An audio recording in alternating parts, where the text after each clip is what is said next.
partie blessée dans le dernier match. Tu n'as pas trop envie sur les séances collectives. Ça t'inquiète un peu. Ça va mieux. Après là, aujourd'hui, j'ai repris le footing. Mais je continue à avoir quand même quelques douleurs au tendon. Après, je travaille bien avec le staff médical. On travaille beaucoup en salle. Donc ça me permet aussi de rester active et pas perdre physiquement. Donc on s'est dit jour après jour et on verra déjà pour le match de samedi. Tu te sens jouer samedi? À voir déjà demain si je peux reprendre avec le groupe et après on verra. Mais comme j'ai dit, jour après jour, on va avec le staff médical. Ton Achille, c'est ça? Ouais, c'est ça. Les deux, ouais.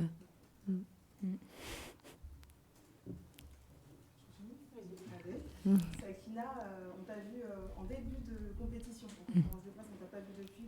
Comment tu as vécu justement ce premier tour et puis cette qualification pour les quarts de finale? Comment tu sens le groupe, toi, pour le capitaine? Déjà, on a atteint l'objectif, c'est d'aller en quart. Mais sinon, on se sent super bien dans le groupe. On a un groupe qui vit super bien. En match, ça se passe aussi bien. On marque beaucoup de buts. Et puis voilà, on fait en sorte aussi de s'améliorer à chaque match, de rectifier ce qui a rectifié sur les matchs et de garder aussi les bons côtés positifs. Donc je dirais que c'est un bilan assez positif et on est déjà tourné vers l'écart. Vous avez toutes les deux porté le brassard de capitaine pendant cette phase de poule. Est-ce que vous pouvez nous raconter un peu ce système qui a été mis en place par Laurent et quelles sont à chacune vos qualités en tant que capitaine sur le terrain? Déjà, quand Laurent il nous avait fait une première réunion au tout début, et il avait dit que pour lui, il y avait plusieurs capitaines, qu'il ne voulait pas que ça soit juste une seule personne, mais il voulait donner beaucoup de responsabilités aux filles. Et même si on est 4 nommés, on peut dire par exemple Pauline, elle parle aussi beaucoup dans le vestiaire. Il y a beaucoup de filles qui prennent la parole. Je pense que ça a permis à tout le monde de s'ouvrir, de donner beaucoup pour l'équipe et je pense que c'est positif. Chacune a un rôle en fait différent et tout le monde apporte à cette équipe-là. Et comme elle a dit Sanji, même les plus jeunes parlent, donc tout le monde est un peu leader et il faut être soi-même, c'est ça qui est le plus important dans ce groupe. Et sur vos qualités respectives ou la manière dont vous managez un peu le fait d'être capitaine, sans doute on voit vachement avec les jeunes notamment. Voilà, c'est quoi vos qualités pour vous et les trucs sur lesquels vous préférez vous orienter? Déjà, je pense que les 4, on est un peu pareil. Après, surtout dans la bienveillance, à l'écoute de tout le monde, de donner aussi beaucoup de force, d'être à l'écoute aussi des jeunes. Mais même parfois, quand ça va pas, ou il y a des moments, même si on gagne, faire des réunions pour garder l'équilibre. Et je pense que ça, on se complète bien, toutes les 4 en tout cas. Oui, je continue ce que Sandy a dit. Non, je pense qu'elle a dit un mot-clé, c'est la bienveillance. Et je pense que, comme j'ai dit, tout le monde peut s'exprimer dans ce groupe. Mais voilà, il faut de la bienveillance. Il faut que tout le monde se sente épanoui dans ce groupe-là. C'est vrai qu'on parle aussi beaucoup avec les jeunes, parce qu'on a connu aussi ce rôle-là quand on était plus jeune. Mais voilà, vraiment la bienveillance et le fait que tout le monde soit à l'aise, c'est le plus important. Laurent disait hier qu'il avait mis en place des discussions avec les joueuses du milieu pour que vous soyez de mieux en mieux connectés. Est-ce que tu peux raconter un peu ces réunions, sans trahir le secret? Et j'avais une autre question. Ah oui, et est-ce que vous travaillez les tirs au but? Enfin, du coup, il m'a dit que vous ne travailliez pas, mais vous frappez quand même parfois en fin de séance. Comment ça se passe? Déjà, le fait d'être connecté, c'est un peu son mot. Il aime bien ce mot-là. Et c'est vrai qu'entre les lignes, on doit être connecté. Les milieux, on se parle aussi énormément. Personnellement, je fais aussi beaucoup de vidéos avec Laurent pour rectifier les erreurs et pour rester sur ce qui est bien fait dans le match. Mais bien sûr, c'est la connexion, la communication, c'est très important pour le groupe. Et entre milieux, on se parle énormément aussi, donc ça, c'est important. Et pour les tirs au but, celles qui se sentent de tirer à l'entraînement, elles le font. Il y en a qui ne le font pas. Donc, c'est pas encore un exercice qui a été imposé, je dirais. Vous disiez que vous ne vouliez pas effectivement faire des séances spécifiques comme vous disiez en Australie. Voilà, c'est plus à la carte en fait.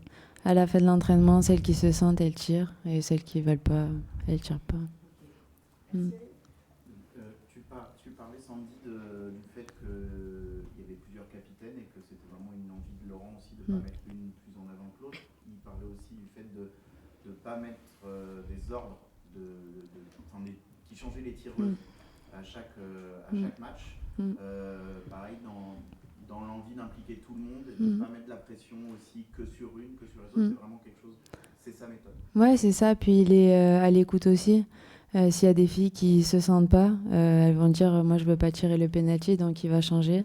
À chaque match, il y a 3 tireuses qui sont nommées, mais après s'il y a des filles qui se sentent pas, elles vont le dire. Et vraiment, je trouve que c'est ça la force de cette équipe aussi, c'est être à l'écoute. Tout le monde dit ce qu'elle ressent vraiment, et c'est comme ça qu'on avance.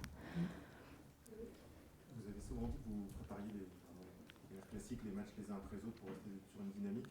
Parce que là, quand on est en quart de finale, en plus contre l'Allemagne, qui est un bon résultat contre la France, est-ce qu'il n'y a pas encore une adrénaline supplémentaire qui arrive parce que c'est des matchs à élimination directe maintenant? Je pense que c'est une bonne pression, c'est une pression positive. Après, c'est vrai qu'on va dire on est habitué à arriver en quart, donc je pense que la pression, elle sera plus forte après avoir passé ce cap-là. Mais sinon, non, on continue notre travail, on continue notre chemin. En tout cas, on se donne à fond aux entraînements, on se donne à fond au match, et après l'histoire nous dira la suite. Petite question sur Elisa, avec qui tu as fait genre Montpellier. Moi aussi, ouais. C'est ça. Qu'est-ce que vous pouvez nous dire d'elle sur le terrain, sa polyvalence? Et Elisa, à l'extérieur, elle dit qu'elle dort beaucoup. Ah ouais, ça... Elle fait que ça. Ouais. Non, Elisa, elle dort beaucoup. C'est vrai que c'est une personne avec qui je suis proche. On a joué ensemble à Montpellier, on a joué aussi ensemble au PSG. On se retrouve en équipe de France. C'est vrai qu'elle a plus l'habitude de jouer centrale au PSG, mais je pense qu'elle aime bien ce poste-là. Hein. Elle est épanouie et elle a toujours la joie de vivre dans ce groupe-là. Elle est très marrante. mais voilà, hein, c'est Elisa, quoi. Juste au regard de latéral, quoi, celle qui a joué latéral, comment toi tu la trouves en tant que latéral, très offensif? C'est quoi ses qualités? Déjà, elle a énormément progressé. C'est vrai qu'on en a parlé il n'y a pas longtemps avec elle. Elle a énormément progressé. Elle commence à aimer ce poste-là. Donc c'est ça qui me fait rire. Poste, ouais. Ouais, elle a enfin accepté ce poste-là. Mais non, elle est encore de plus en plus offensive. C'est vrai qu'au début, elle était plus défensive. C'est une centrale de base. Mais maintenant, je trouve qu'elle apporte énormément au collectif offensivement aussi. Donc je trouve qu'elle s'adapte bien à ce poste. Et toi, Sandy, elle a mis un super but en plus il n'y a pas longtemps. Là. Ouais, de la reprise. En plus, elle les met souvent, même à l'entraînement, elle met des reprises. C'est fait exprès alors. Ouais. C'est fait exprès. Ouais, c'est fait exprès. Moi, je dirais aussi qu'elle est elle-même. Enfin, c'est le mot, parce qu'à l'entraînement, on la voyait et on sait quand elle est vraiment elle-même sur le terrain. Et après, elle a eu du mal, à accepter ce poste de latérale. Et là, maintenant, on la voit libérée. Donc, elle prend plus le couloir, elle participe offensivement. Elle joue son jeu, son instinct. Donc, je dirais, c'est elle. Et ça fait du bien, en tout cas, pour l'équipe. C'est quelqu'un dont tu es assez proche que tu... Ouais, on parle beaucoup. Déjà, le petit déjeuner, du coup, on est souvent ensemble.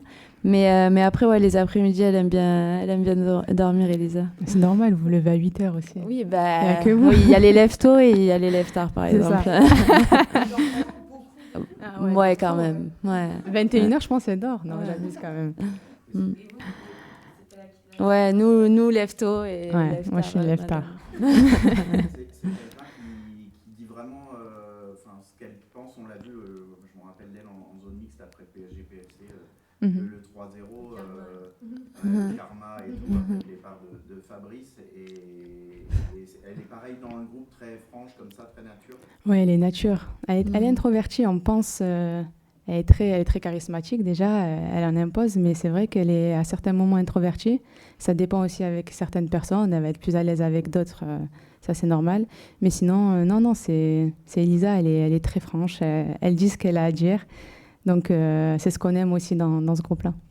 Depuis le début de l'Euro, il y a les enfants de... Je sais pas si cette question vous l'avez déjà posée, mais certainement, les enfants d'Amel et de Constance. Quel genre de tata vous êtes? Ah, c'est tata gâtée. Hein. Elle vient direct lui faire des gâtés, des bisous. Et qu'est-ce que ça apporte au groupe, en fait, d'avoir des enfants qui grandissent un petit peu dans les thèmes, Bah déjà, moi, j'adore les enfants, bon, je pense que Sandy aussi. Donc, quand tu les vois le matin, tu as envie de leur faire des bisous, les prendre dans tes bras. Moi, je suis très proche des deux, que ce soit Constance et Amel. Donc, c'est des exemples pour nous aussi.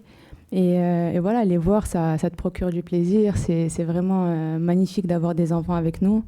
Parce que tu as des hauts, tu as des bas dans tes humeurs. Donc, quand tu as des enfants, c'est toujours un plus dans un groupe. Et peut-être ça sera notre tour un jour, hein, on ne sait pas. Ouais, ça apporte du positif, de la joie. Comme elle a dit, quand on rentre de l'entraînement, par exemple, elles sont là avec leur sourire, elles courent partout, donc ça fait du bien. Ouais. Ça amène de la bonne humeur. Selma me disait il y a 2-3 jours que, selon elle, il y a 1 an, vous n'avez peut-être pas gagné le match contre les Pays-Bas vu le scénario, parce que l'équipe avait passé un cap en termes de cohésion, de solidarité, de lien, tout ça entre vous. Est-ce que vous ressentez un peu la même chose ou pas?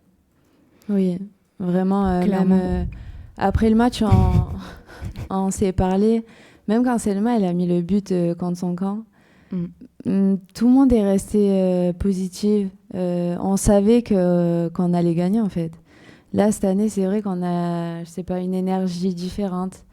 Même dans les moments compliqués, on reste unis. Même, en fait, des fois, on parle même pas. C'est juste le regard. On sait que quand on se regarde, c'est pas grave. On peut le faire et c'est ce qui nous donne encore plus d'énergie. Oui, je rejoins totalement Sandy. Des fois, tu n'as même pas besoin de parler. C'est vraiment un ressenti. On est beaucoup sur les énergies. Ouais. C'est vrai, on est beaucoup sur les énergies dans l'équipe et on a appris ça aussi il n'y a pas longtemps. Donc voilà, se transmettre de l'énergie sans forcément parler, juste un regard. Et je pense qu'il y a eu un déclic aussi face au Brésil, même si c'était un match de préparation. On a su renverser la tendance de ce match-là. Et du coup, quand on arrive dans des situations comme ça, on sait qu'on peut le faire et chacune est là à donner 100%. Donc, c'est beau. Et à quel point Laurent vous a permis de mettre ça en place et juste en un regard, vous dites, on se comprend. Est-ce que Laurent il a été pour quelque chose ou... Ben déjà, c'est quelqu'un qui fédère beaucoup et qui parle beaucoup avec les joueuses, qui est beaucoup en relation avec nous. On est aussi à l'aise avec lui, donc forcément, en tant que joueuse, quand tu es à l'aise avec un coach, ça peut être différent. Mais non, il nous apporte clairement de la sérénité et de la confiance en nous et dans le groupe, je dirais. Et je pense aussi le travail de Thomas Samut. Vraiment, pour lui, ça a été que chacune se sente vraiment elle-même. Et au moment où tu es toi-même, tu peux vraiment donner des énergies, tu peux vraiment te connecter avec les gens. Donc je pense aussi que ce travail de Thomas a fait du bien à l'équipe. Justement, ça me pardon, mais on avait évoqué ensemble justement vers avril, je crois. Est-ce que depuis l'arrivée de Thomas, vous sentez toutes les deux que vraiment ça a changé beaucoup de choses dans votre approche collective et dans l'approche des matchs et des compétitions? Après, on va pas dire juste... Non, mais c'est une partie. Oui, c'est une partie et beaucoup d'autres choses aussi ont été mises en place pour que tout le monde se sente bien, tout le monde soit épanoui et peut être vraiment elle-même et se donner toute l'énergie pour être bien en sélection. Des petites questions. J'ai vu que vous aviez réagi à la naissance du bébé de Marion Torrent, de l'équipe de France, pour savoir ce que ça vous a fait. Et Laura, elle fait des duos un petit peu complémentaires depuis le début, donc j'imagine que vous êtes ensemble parce qu'il y a une petite connexion entre vous. Est-ce que vous pouvez nous parler l'une de l'autre et puis de vos années communes à Montpellier, ce qui reste de tout ça entre vous? Bah déjà, Marion, on a joué avec elle super longtemps à Montpellier. Moi, c'est comme une sœur dans ma vie, donc qu'elle ait un enfant aussi, ça m'a émue. Et tu la vois en fait découvrir, avancer en fait et faire des étapes de sa vie et c'est magnifique. C'est pour ça que j'ai fait une petite célébration pour elle, donc j'espère que ça lui a fait plaisir. Mais sinon, ça fait super longtemps qu'on joue ensemble. Je pense qu'il n'y a pas longtemps, on disait qu'on s'est connus à l'âge de 13 ans, je crois.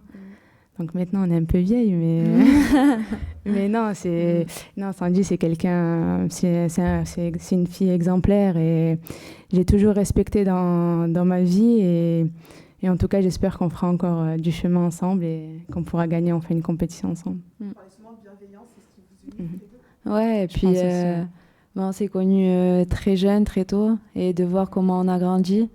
La dernière fois, on rentrait toutes les deux sur le terrain avant l'entraînement et on se disait à combien on était contentes d'être ces femmes-là quand on est devenues, parce qu'on s'est connues toutes petites, on était des bébés. 13 ans. Et là, vraiment, on est des femmes et on est fiers en tout cas de ce parcours. Au-delà du foot, hein, bien sûr, c'est nos années sportives, mais au-delà du foot, c'est nos années en dehors, personnellement, comment on grandit. Et c'est surtout ça qu'on s'est dit, c'est beau d'être en arrivé là en tout cas. Vous arrivez à vous suivre, une à Madrid, l'autre à Paris De temps en temps, ouais. Après, on n'est pas trop loin quand même. Après, chacune a sa vie aussi, mais en tout cas, on essaye de tout le temps prendre des nouvelles et en tout cas, on veut le bien pour l'une et l'autre. Ah ben ça c'est sûr, surtout après toutes les batailles on va dire qu'on a pu faire, toutes les compétitions qu'on a pu avoir, donc ça serait encore plus beau. Ouais. Ce serait magnifique. Hein. Oui, Sandy, encore une question sur je voudrais avoir ton analyse tactique et technique sur la nouvelle évolution de Saki, parce qu'on la retrouve au milieu de terrain en tant que spécialiste du poste. Je veux savoir ce qu'apportait de nouveau Saki au milieu de terrain. Du coup, moi, quand je l'ai connue, à Montpellier, elle était milieu de terrain. Ouais. Du coup, je la connais vraiment en tant que milieu. Après, c'est vrai qu'elle a eu les années arrière-gauche. Mais pour moi, elle a cette vision, cette qualité technique. Elle fait des différences. Et puis maintenant, elle est portée vers l'avant aussi. Elle peut faire des passes décisives, elle peut marquer. Et du coup, être au cœur du jeu, ça amène ça. Et elle le fait bien en tout cas. Et 7 € particulièrement, elle est vraiment bien. On la sent libérée. Et puis elle apporte à toute l'équipe, donc c'est bien. Une question pour Sakina au sujet de Lou. De Lou. Ah ok, d'accord. Ok, je comprends. C'est pas grave. Moi Lou, je l'adore, donc je peux répondre. Et justement, elle aussi, elle t'adore. Elle nous a déjà confié que tu étais son exemple quand elle était plus jeune. Donc est-ce qu'elle t'en a déjà parlé de ça? Et aussi, qu'est-ce que tu peux nous dire sur elle, sur ses qualités? Au début, quand elle est arrivée, elle était très timide, elle n'osait pas trop me parler. Et puis après, j'essayais de parler avec elle de plus en plus, de la mettre à l'aise. C'est une très bonne joueuse avec une marge de progression énorme pour moi. Et elle est toujours à l'écoute. Mais sinon, je pense que vraiment, elle peut apporter énormément aussi à ce groupe-là. Mais en tout cas, elle ne m'a pas dit que j'étais un exemple pour elle, mais elle me l'a fait comprendre. On a joué le même poste, forcément, c'est normal. Mais voilà, en tout cas, je suis toujours là pour elle. Si elle a besoin, je suis là. Et on parle beaucoup, donc c'est une personne que j'aime énormément aussi. Maintenant, au quotidien, elle a passé ce cap. Elle est joueuse comme les autres dans l'effectif, timide, qui arrive. Ah, pas du tout. Ah ouais, là, maintenant, ça crie et tout quand ça joue au ping-pong. Elle est super à l'aise, Lou. Non, franchement, pour le coup, nous, c'est ce qu'on aime aussi avec Sandy, avec les capitaines, avec les filles qui sont dans ce groupe-là. On veut que les filles soient 100% elles-mêmes et qu'elles se sentent vraiment bien dans ce groupe-là. Et je pense que Lou est à l'image de tout ça. Donc, c'est super pour nous et c'est super pour elle. Ouais, hier, elle donnait des conseils à Justine. Oui, Sakina, tu disais, après les Pays-Bas, je crois que Laurent est un tacticien quand vous aviez fait un discours à la mi-temps purement tactique. Est-ce que tu peux nous raconter un peu ça? Et tout à l'heure, tu disais, on s'est libéré sur les énergies, on a appris ça il n'y a pas longtemps. Est-ce que tu peux développer Alors déjà, pour Laurent, oui, c'est un grand tacticien. Moi, personnellement, je fais de la vidéo avec lui, donc chaque détail compte pour lui et c'est normal. Non, il a rectifié déjà à la moitié de la mi-temps. On est passé à 2-6 et 1-10, donc il a déjà rectifié ça parce qu'on se prenait quand même beaucoup de ballons dans le dos. Mais après, à la mi-temps, il est resté vraiment serein. Hein, et il a dit qu'il fallait qu'on joue le jeu qu'on a toujours montré sur le terrain. Et puis ça a marché avec ces changements aussi. Donc non, c'était bénéfique pour nous en tout cas. Et sur les énergies, tu disais Non, parce qu'on parlait avec Sandy, surtout avec Sandy, on est beaucoup sur les énergies, on est des personnes très sensibles, on sent quand ça va pas, on sent quand ça va, etc. Donc c'est aussi important pour nous que chacune puisse s'exprimer sur ça. Et des fois, tu peux avoir des interprétations aussi qui peuvent être bonnes, comme elles peuvent être fausses. Donc, c'est important aussi de parler, d'échanger. Et c'est vrai qu'on parle beaucoup de ça quand même. Hein. Elle aime beaucoup aussi ce genre de conversation. Tu peux lui poser la question. Non, mais c'est vrai, depuis quelques temps, on parle beaucoup de ça, des énergies, de vraiment ressentir les émotions. Par exemple, avant, il y avait des matchs où quelqu'un était frustré. Elle n'allait pas parler, elle allait garder tout en elle. Et on s'est dit, en fait, c'est important de parler, pas tout, hein, bien évidemment, mais de parler de ses ressentis, surtout dans le match, parce que tout le monde ne peut ne pas avoir les mêmes ressentis. Mais en tout cas, on est plus dans la com, tout le monde s'ouvre et ça fait du bien à l'équipe. Justement, tu parlais de Delphine en zone mixte, que Delphine, vous aviez dit, je suis frustrée à la mi-temps. Ah oui, Elle a verbalisé ça. Ah oui, bah, ça se voit direct après son but. Hein, ça se voit cette colère qu'elle avait en elle. Et c'est ça aussi la force de l'équipe. C'est même quand on est frustré, même quand ça va pas, il y a quelqu'un qui va donner. Et par chance et par magie, ça nous a apporté du plus. Pour continuer sur la question de Loïc, effectivement, Lou, elle disait que tu étais un peu son idole quand elle était un peu plus jeune. Vous commencez à être un peu des trentenaires, il y a une génération qui arrive. À quel point vous pensez avoir inspiré celles qui arrivent dans l'équipe de France et puis celles qui sont derrière aussi Tu veux ? Non, en tout cas, nous, notre rôle aussi, c'est de montrer l'exemple sur le terrain, de montrer aussi l'exemple en dehors du terrain, de pouvoir être accessible aussi.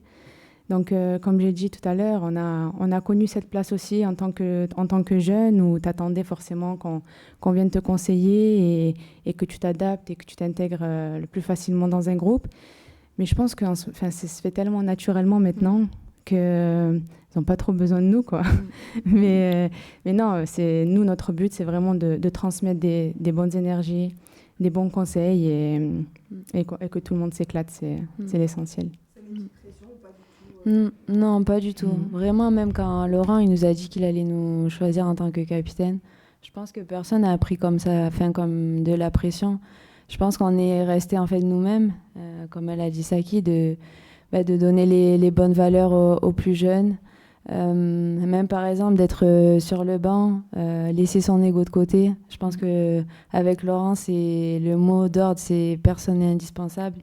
Et je pense que ça a montré même aux jeunes que tu peux laisser ton ego de côté parce que c'est pas facile d'être sur le banc. Tout le monde a envie de jouer. Mais on sait que l'objectif, c'est gagner quelque chose. Et ça va être les 23 joueuses. Donc on essaye de montrer tout ça aux plus jeunes. Désolé, question un peu plus sérieuse. Tout ce que vous avez démontré sur la phase de poule en termes de jeu, de résultats. Mais non, mais sérieux. Il a cassé l'ambiance. Non, mais là, c'est. Je rigole. Non, Ouais, le gros Vivien. avec tout ce que vous avez montré de bien dans la phase de poule, est-ce que si vous faites sortir par l'Allemagne en quart, est-ce que ça serait un échec pour vous ? Échec, oui. Bien sûr. On est compétitrice, on a des ambitions. Après, on savait que les phases de poule allaient être difficiles, mais on a su montrer match après match que nous, c'était la victoire. Et c'est ce qu'on s'est dit depuis le début. Chaque match, là, ça va être samedi, l'Allemagne, on est focus sur ce match. On veut la victoire, après on sait que ça va pas être facile. C'est un France-Allemagne. C'est un peu un classique, donc on sait que c'est un gros match, mais voilà, nous, on a confiance en notre jeu, en nos qualités, et en tout cas, on va tout faire pour aller le plus loin possible. Toi, quand on a connu des France-Allemagne, est-ce que tu estimes que vous arrivez dans un autre état d'esprit, justement, à rejouer les Allemands, parce que voilà, 2015, 2017, 2009 Non, c'est sûr que la France a son historique avec l'Allemagne, hein. Ça, on peut pas l'oublier. Mais je pense qu'aujourd'hui, on a un nouveau groupe, un nouveau staff. Je pense que les France-Allemagne, il n'y en a pas eu beaucoup il n'y a pas beaucoup de joueuses qui ont joué ces matchs-là. Donc, non, maintenant, on est une nouvelle génération avec de nouvelles ambitions, des nouvelles ambitions. Et voilà, il faut rester humble, mais il faut garder quand même cette ambition d'aller gagner. Et on va tout faire avec ce groupe, avec détermination. Alice, oui. Du coup, Sandy, tu as eu 30 ans, tu vas bientôt avoir 6 mois. Dans 6 mois. Tu fais partie, vous faites partie des plus anciennes, ce que disait un peu Siani. Est-ce qu'avec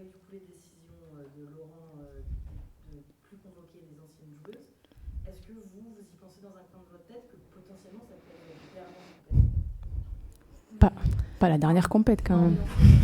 Est-ce que pour vous 2027, avec du coup, comme il s'appuie beaucoup sur la jeunesse et tout, est-ce que c'est un peu dans un coin de votre tête ou pas du tout? Mais ça peut arriver. C'est si dans 2 ans ou même l'année prochaine, ils pensent qu'on est... Vieille. Qu'on est quoi? Vieille, t'as dit ça? Non, pas vieille. Je cherchais un synonyme. Non, s'il pense qu'on a fait notre temps, c'est lui qui décidera. Et c'est comme ça, il faudra laisser place à la future génération. Mais bon, je pense que je serai là encore quelques temps quand même. Mais non, en tout cas, ça sera ses choix et il faudra l'accepter quoi qu'il arrive. On parlait de la phase de groupe où vous avez fait une forte impression. Est-ce qu'il y a d'autres équipes qui vous ont impressionné particulièrement pendant la phase de groupe? Impressionné, non. Après, l'Espagne a très bien joué aussi. L'Angleterre, après notre match, elles ont aussi fait des beaux matchs. Impressionné, non, mais après, on sait qu'il y a des équipes qui vont tout donner pour aller chercher cette coupe. Donc, impressionné, non, je dirais pas ça. L'Espagne reste toujours favorite pour vous ou pas spécialement? Elles sont championnes donc, du monde quand même. Donc, ouais, ça reste l'une des équipes favorites de ce tournoi. Merci à tous et toutes. Merci. Merci. Merci.